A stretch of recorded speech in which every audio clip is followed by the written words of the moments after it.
Chuck Richter here with from AngelsOne.com. Here with Preston Palmeiro. How you doing, Preston? I'm doing good. Thanks for having me. Great. First off, how exciting is it to be a part of this Rocket City Trash Bandit playoff run that you guys are on? It's really cool. I mean, I've been around obviously for a while now playing, and I've been on a playoff team before, but this is different. This has been really special to be here. Yeah. Mobile fans come to learn about Angel fans come to learn about you, the player, and the person.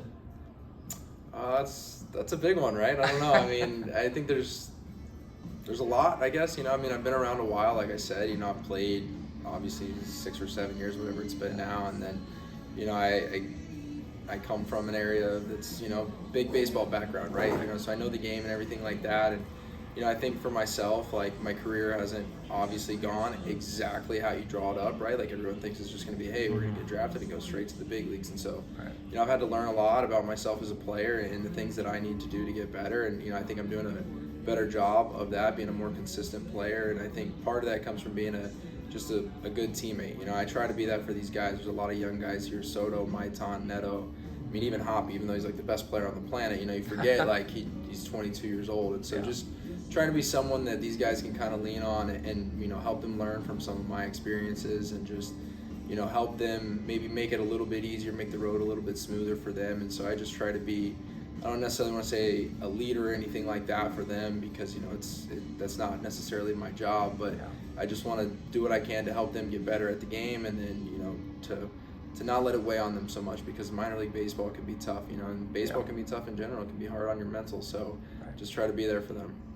On that baseball background front, tell us a little bit about what it was like growing up watching your dad playing and being around baseball during that time. It was pretty special. Obviously I tell people all the time when they ask, like, I had basically the greatest childhood you can think of, right? Like, I've been baseball crazy my whole life. I live baseball. I go home after our games, I watch baseball. It's what I was doing today. The college football wasn't very good this morning, so I threw on like the Cardinals and Reds game, right? And it's just, I just grew up in that environment, and like every day it was just, I went with my dad to the field. I went with my older brother. We would just go and be around my dad and all these teammates, and I was just in this environment. And so I was totally immersed in baseball, and I just thought, like, this is it. Like, not that there's anything wrong with doing anything else, but to me, I was like, I want to be a baseball player, because it just seemed like the greatest thing you could do. And just kind of growing up in that was really special. It was just seeing all the things I got to see. It was something that a lot of people I know would really be grateful to have experienced, and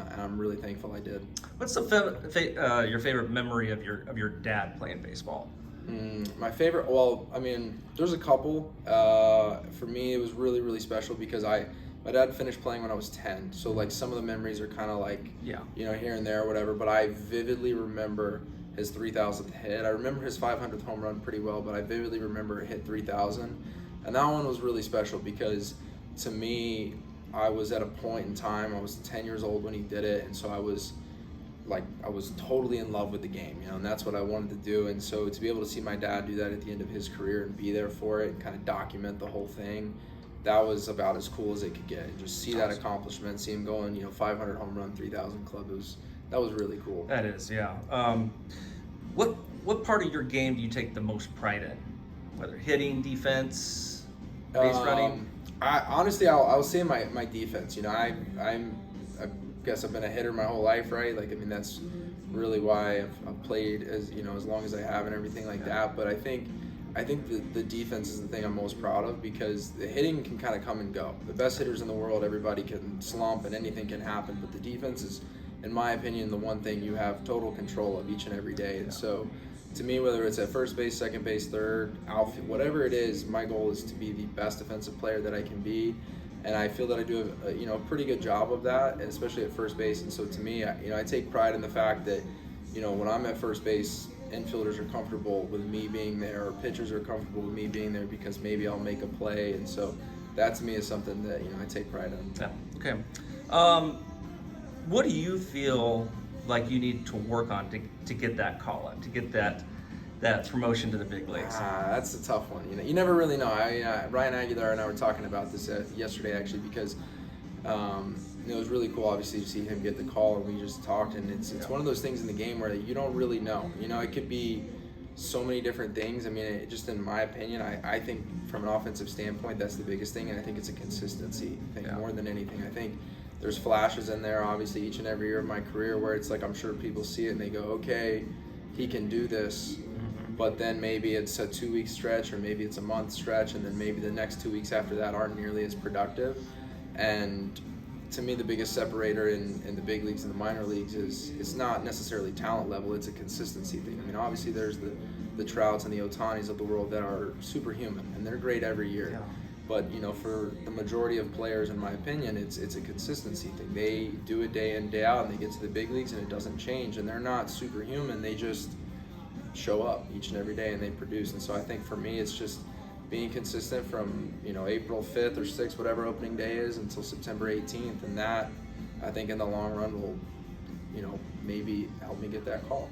So you've been with the organization for a little bit. Are you kind of left to your own devices in terms of workout, diet, things you work on in terms of hitting and defense, or does the organization have like a plan for you? They do have a plan, especially in terms of the nutrition and the working outside of things. I mean, that is like in season, that is totally up to them. Like our workouts, the food we get, everything is on them. The hitting is, I mean, like with Kenny here, obviously it's me and him working together, and then with Tony Jaramillo, our hitting coordinators in town, there might be something he sees that we discuss. But as far as the hitting goes, I mean, it's not necessarily a detailed plan maybe for me. I mean, maybe some younger guys, it could be different. I'm not really sure about that. But like the defensive side, there is a little bit more where, like, for me, like this year I played more third base, so that was something that like they kind of were, like Andy specifically has worked with me a lot on it. He's been like, hey, this is what we're gonna work on, this is what we're gonna do. The hitting side of thing, it's more of a open-end discussion with Tony or with Kenny where I'm like, hey, this is what I feel, this is what I think I need to work on, and maybe they're like, yeah, we agree, or if they disagree, we talk about it and we try and figure it out. But that could just be a little bit more of me having maybe a better understanding of that area. You mentioned Ohapi earlier. I mean, who's impressed you the most, both as a teammate and actually an opposing player in this league this year? I mean, the most impressive player that we've played is Ellie De La Cruz. I hear that a lot. I played against O'Neal Cruz when he was with Pittsburgh. He got traded over in similar type of player. Very similar type of player.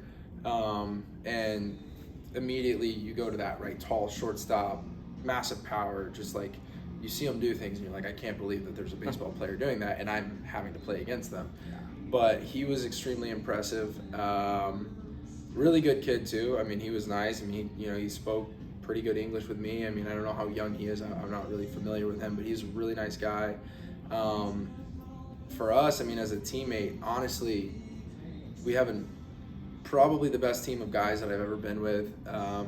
Braxton Martinez, who's not with the Angels anymore, was probably up there with one of the greatest teammates I've ever had. But honestly, Logan Ohapi again is as good of a dude off the field as as like what do you see on the field as a player. I mean, he to me is like he's kind of like the Buster Posey mold.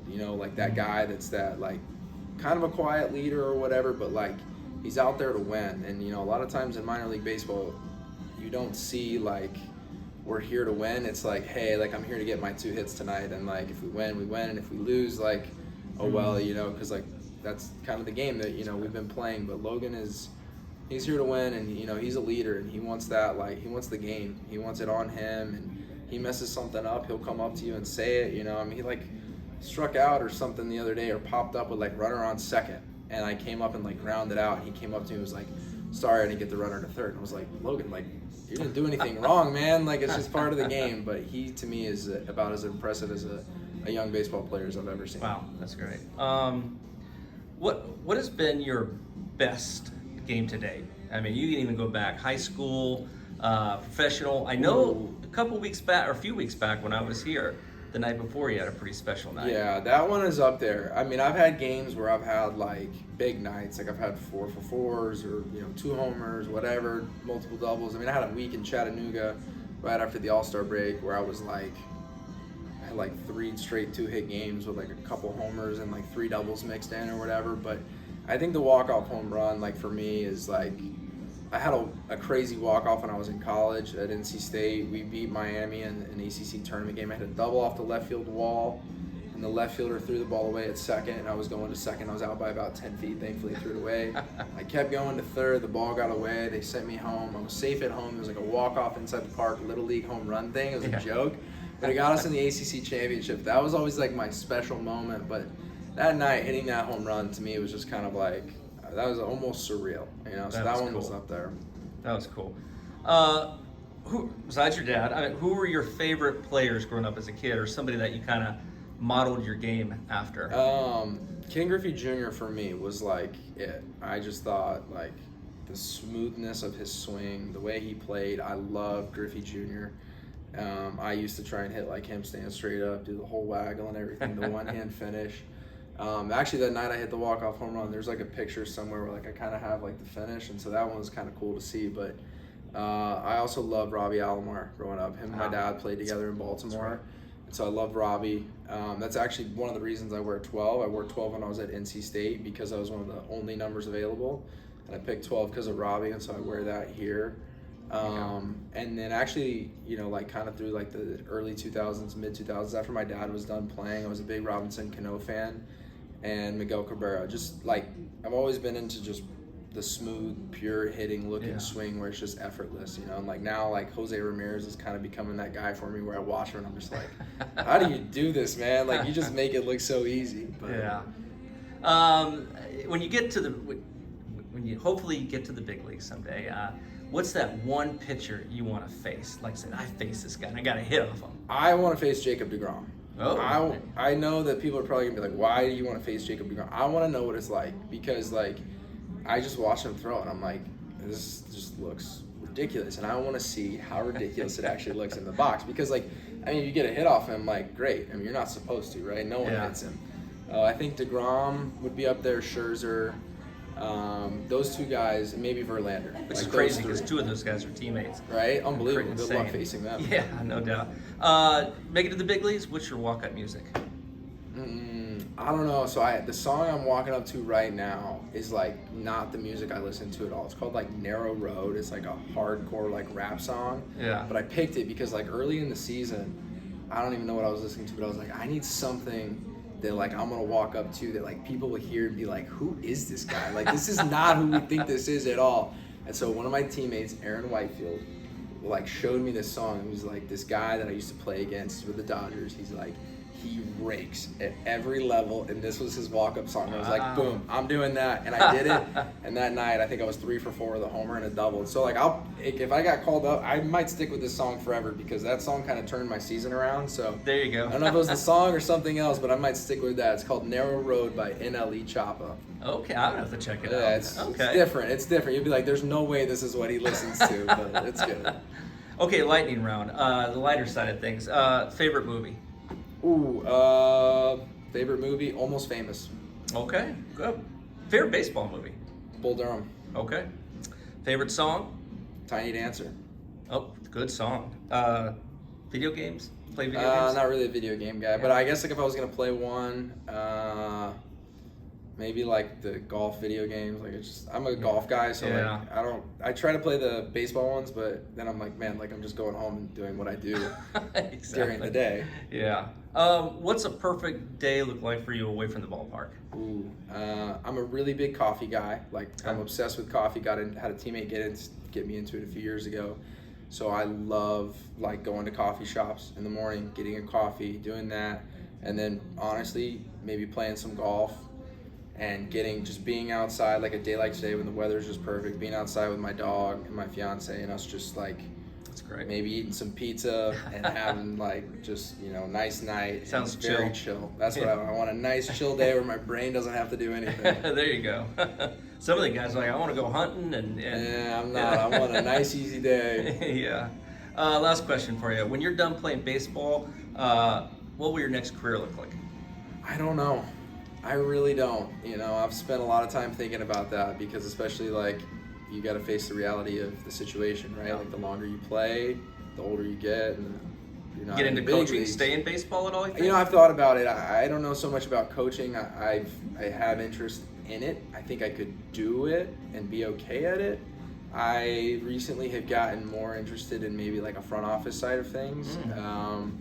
I don't know if I would be any good at it. You know, I know the game. There's a lot I know, but I think, you know, I was talking about this with Sean McLaughlin. I think baseball is getting into a period of time where I think the coaching and everything that's going on the front office side is going to kind of take a big leap, because you're starting to get, you know, the guys that are like, that just played in this era that's getting introduced to all maybe like the analytic technology side of it. Whereas like maybe some of the baseball people that were coaching in the game before didn't really understand it. Now you're getting some older guys that are understanding it and know baseball. And so I think it's going to be like maybe a better blend of bringing that in, you know, the teams that maybe don't utilize it as well. And so I think going forward, like that's something that I think that I would be able to do a really good job at, but hopefully that's, you know, a little ways down the road and I get to play some more baseball for a while. There you go. Absolutely. Well, thanks for meeting with us today, Preston. Yeah, All sure right. thing. Thanks.